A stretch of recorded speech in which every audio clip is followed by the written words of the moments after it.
Hello दोस्तों, आज की हम वीडियो में बात करेंगे जॉब एनालिसिस के ऊपर।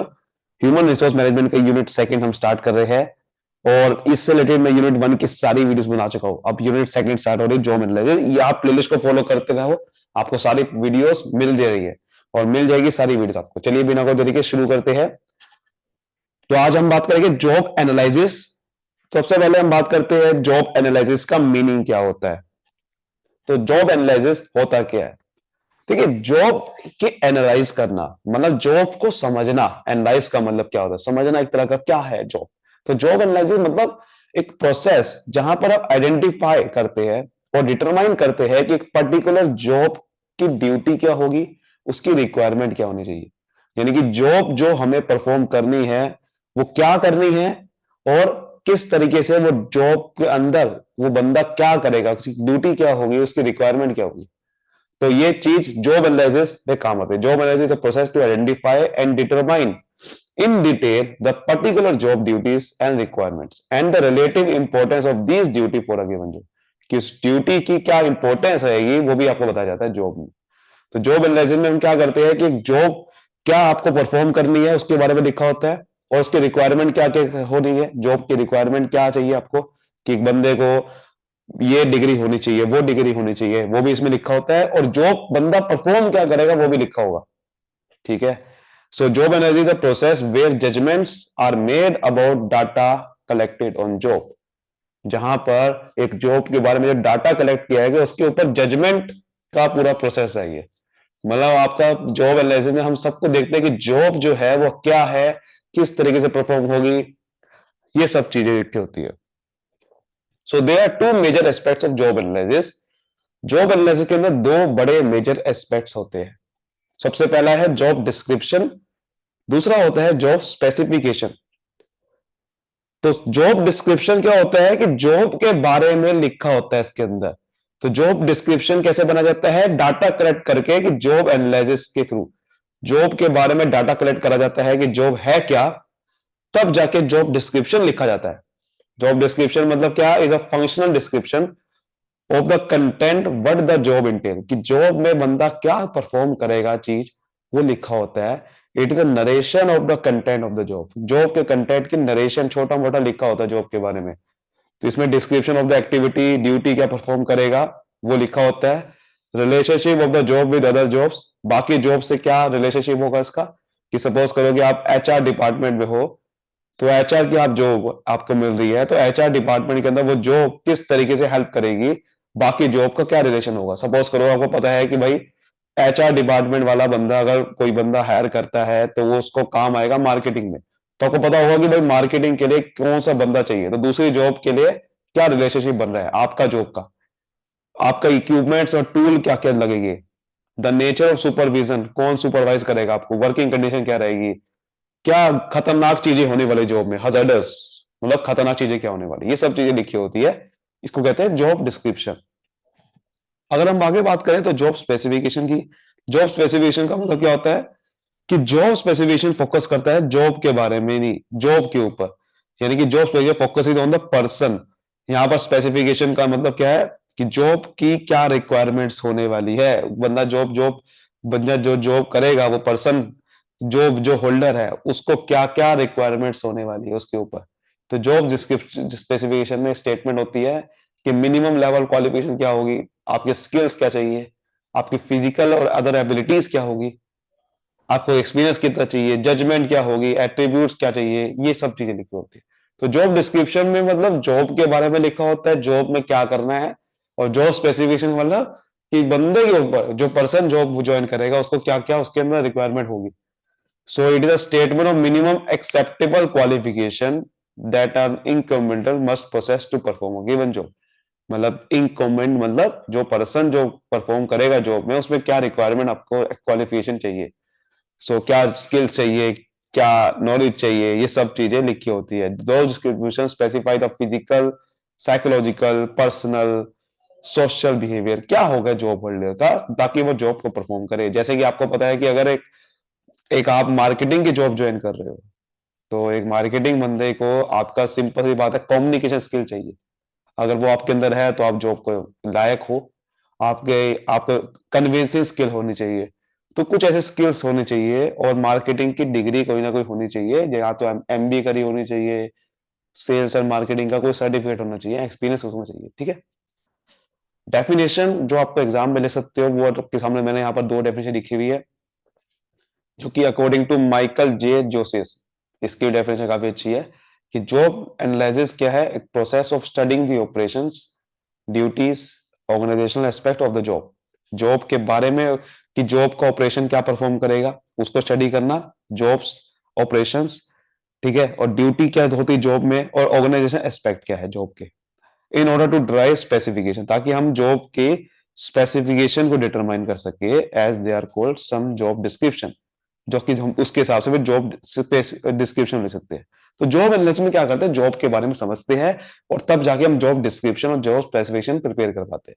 According to Edwin B Flippo, ये इसकी काफी अच्छी डेफिनेशन है। तो job description is a process of studying and collecting information relating to the operation and responsibility for a specific job. क्या है जॉब एनालिसिस, मतलब कि जॉब के पूरा का पूरा जॉब के बारे में डाटा कलेक्ट करना, उसको स्टडी करके डाटा कलेक्ट करना, जॉब का क्या ऑपरेशन होगा और जॉब की क्या रिस्पॉन्सिबिलिटी है, उसके हिसाब से हम जॉब स्पेसिफिकेशन बनाएंगे और जॉब डिस्क्रिप्शन बनाएंगे। समझ आ गया? तो job analysis a process where judgements are made about data collected on a job, ताकि हम जो जो पहले जॉब एनालिसिस मतलब हम पूरा का पूरा प्रोसेस है जिसमें हम जॉब के बारे में स्टडी करते हैं और डाटा कलेक्ट करते हैं, जजमेंट मेंटेन करते हैं कि जॉब डिस्क्रिप्शन क्या होगा, फिर जॉब स्पेसिफिक लिखते हैं। समझ आ गई बात? अब ये जॉब एनालिसिस का ऑब्जेक्टिव क्या है, क्यों करते हैं जॉब एनालिसिस, क्यों हम जॉब के बारे में समझ रहे हैं, क्यों हम जॉब को समझ रहे हैं, इतना जॉब के बारे में डाटा कलेक्ट कर रहे हैं, क्यों? ताकि वर्क को सिंप्लीफिकेशन कर सके, हम अलग अलग जॉब को डिटरमाइन कर सके, वर्क सिंप्लीफिकेशन मतलब जॉब को डिवाइड कर सके छोटे छोटे पार्ट्स में। जैसे कि डिफरेंट ऑपरेशन है प्रोडक्ट लाइन में, तो उसको इंप्रूव करने के लिए हम क्या करेंगे, अलग अलग जॉब डिटरमाइन करेंगे कि प्रोडक्शन अगर आपको करनी है तो प्रोडक्शन में क्या क्या जॉब आपकी परफॉर्म होगी।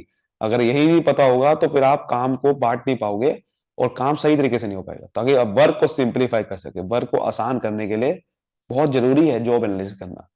Setting up standards, standard set कर सको कि मिनिमम एक्सेप्टेबल परफॉर्मेंस क्या होनी चाहिए एक पर्टिकुलर जॉब की। वो कैसे पता चलेगा, जब आप जॉब को समझोगे। अगर आप जॉब को समझोगे तो पता कैसे चलेगा? तो जॉब एनालिसिस में आपको इंफॉर्मेशन मिल जाती है कि एक जॉब के बारे में, और फिर आप स्टैंडर्ड सेट कर सकते हो कि हर जॉब को क्या स्टैंडर्ड होना चाहिए। सपोज करो आपने सेल्स की जॉब आपको समझ में आ गई कि सेल्स की जॉब के पता करा कि हाँ यार सेल की जॉब होनी चाहिए। अब आपको समझ में आ गया कि इतना टारगेट उसको देना है जिससे वो जॉब अच्छी परफॉर्म कर पाएगा, हमारा काम हो जाएगा ऑर्गेनाइजेशन का भी। ये होता है सेटिंग ऑफ स्टैंडर्ड। फिर आप पर्सनल एक्टिविटी को सपोर्ट कर पाते हो जॉब एनालिसिस से। तो जॉब पर्सनल एक्टिविटी का मतलब क्या है, जैसे रिक्रूटमेंट कर पाओगे आप, जब आपको पता होगा जॉब डिस्क्रिप्शन से जॉब स्पेसिफिकेशन आप दे दोगे, वहां पर लोगों को बताओगे कि भाई आओ, फिर लोग पढ़ेंगे आपका जॉब डिस्क्रिप्शन और आप आपकी कंपनी में अप्लाई करेंगे, सिलेक्शन कर पाओगे, ट्रेनिंग डेवलपमेंट कर पाओगे, क्योंकि आपको जॉब के बारे में एक चीज पता है क्या करना है क्या नहीं करना। फिर अगर जॉब एनालिसिस का प्रोसेस समझे तो प्रोसेस क्या है, पर्पस क्या है, पर्पस क्या होता है जॉब एनालिसिस का। तो अगर हम पर्पस की बात करें तो पर्पस हमारा क्या है, सबसे पहला organisation and manpower planning. आप यहाँ पर अपनी ऑर्गेनाइजेशन में आप प्लानिंग कर सकते हो कि ऑर्गेनाइजेशन प्लानिंग में क्या करते हो, यहाँ पर आप लेबर नीड डिटरमाइन कर सकते हो कि आपकी कि लोगों की नीड्स क्या है, लोग क्या चाहते हैं, वो डिटरमाइन जरूरी है करना, ताकि आप ऑर्गेनाइजेशन प्लानिंग कर सको। और फिर आप कोऑर्डिनेट कर सकते हो अपनी वर्क फोर्स को कि भाई अच्छा ये वर्क फोर्स इसको हेल्प करेगी, ये इसको हेल्प करेगी, इसको हेल्प करेगी। तो इस तरीके से आप ऑर्गेनाइजेशन प्लानिंग कर पाओगे कि अलग अलग जॉब क्या होगी और अलग अलग जॉब कैसे कोऑर्डिनेट करेगी वर्क फोर्स को। और आप डिवाइड कर लोगे क्लियरली क्या ड्यूटी रिस्पॉन्सिबिलिटी होनी चाहिए। इसे बोलते हैं organisation planning. Manpower planning तो आपको पता ही है, मैन पावर प्लानिंग क्या होता है कि आप वही कि फ्यूचर में कितनी आपको रिक्वायरमेंट है बंदों की, तो वो पता क्या चलेगा जब जॉब के बारे में पता होगा ना पहले। तो ये चीज है रिक्रूटमेंट सिलेक्शन करना, वो तभी कर सकते हो जब आपको पता होगा कि जॉब क्या है, जॉब की रिक्वायरमेंट क्या है। वो जॉब की रिक्वायरमेंट समझ आती है जॉब एनालिसिस से कि क्या स्किल चाहिए, क्या नॉलेज चाहिए। तो उससे आप हायरिंग आसान कर सकते हो, हायरिंग करना, प्लेसमेंट करना, ये सब चीजें हो सकती है।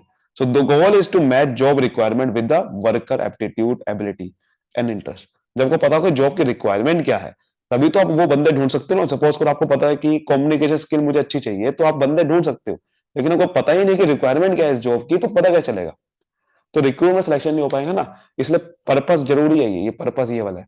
फिर वेज और सैलरी डिटर्मिनेशन के लिए भी आपको जॉब एनालिसिस करना जरूरी है कि जॉब की रिक्वायरमेंट क्या है, ड्यूटी कितनी बड़ी है। अगर बड़ी ड्यूटी है तो सैलरी उससे बड़ी रखनी पड़ेगी वहां पर।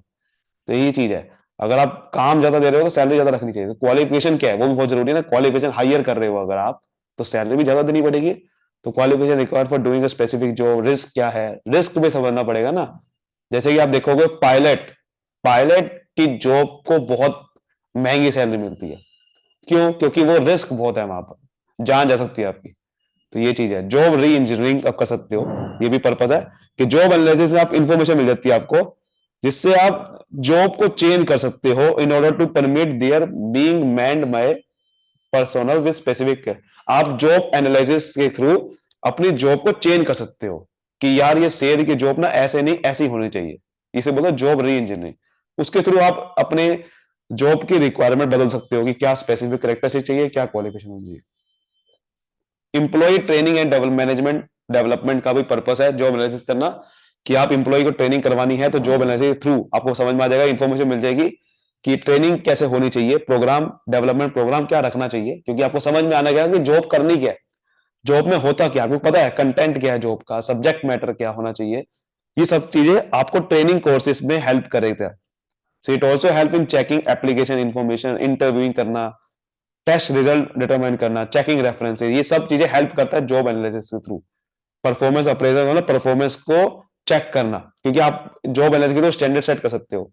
मैंने हमने पिछला पॉइंट पढ़ा था, स्टैंडर्ड सेटअप कर सकते हो, है ना। तो ये देखिए setting up standard, standard setup करना आपका ऑब्जेक्टिव होता है जॉब एनालिसिस के थ्रू, कि कितना मिनिमम एक्सेप्टेबल परफॉर्मेंस चाहिए। तो फिर आप उसको चेक कर सकते हो कि आप वो परफॉर्मेंस अचीव हो भी पा रही है कि नहीं हो पा रही है एक्चुअल से। तो इसे बोलते हैं परफॉर्मेंस अप्रेजल करना। फिर हेल्थ और सेफ्टी क्या होनी चाहिए। सपोज करो जॉब ऐसी है जो कोई बड़ी खतरनाक है, जैसे पायलट का मैंने आपको एग्जांपल दिया, पायलट की जॉब बड़ी खतरनाक है, तो उसके थ्रू अब हेल्थ और सेफ्टी क्या क्या होनी चाहिए, उनका इंश्योरेंस पहले करा देना।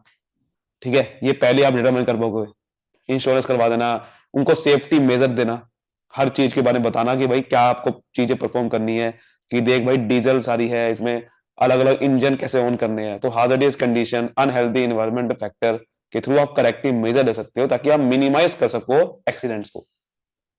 समझ आ गई बात? आई होप ये सब चीज अच्छी आपको समझ में आ गई है। बाकी आज की अगली वीडियो में हम बात करेंगे जॉब एनालिसिस का प्रोसेस वगैरह क्या होता है। आज की वीडियो के लिए इतना ही, तब तक के लिए मिलते हैं अगली वीडियो में। Bye bye, thank you so much.